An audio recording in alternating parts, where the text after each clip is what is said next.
میں آپ سب بچوں سے عرض کروں گا، ایک تو نماز میں سستی نہ فرمائیں۔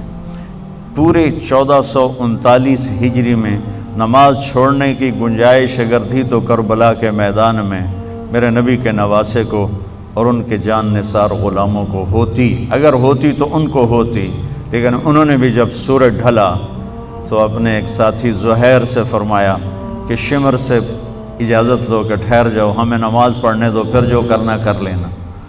تو اس کم وقت نے کہا کہ ہم نماز کے لیے جنگ بند نہیں کریں گے۔ تو آپ نے آدھوں کو کہا نماز پڑھو اور آدھوں سے کہا جنگ کرو۔ پھر جب وہ پڑھ کے تو کہا تم جنگ کرو، ان سے کہا جاؤ تم نماز پڑھو۔ تو کربلا کے میدان میں ظہر کی نماز پڑھی گئی، جو میرے خیال میں دنیا کی تاریخ کی پہلی اور آخری نماز تھی۔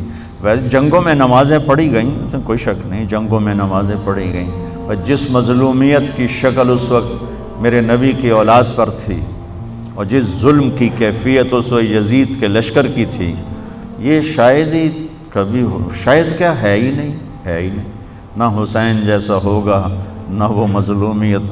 ہاں یہ ہے کہ جو مظلوم بنیں گے اسی انشاءاللہ پیچھے حسینی قافلے کے ہی چلیں گے، جو ظالم بنیں گے وہ یزیدی قافلے کے پیچھے چلیں گے۔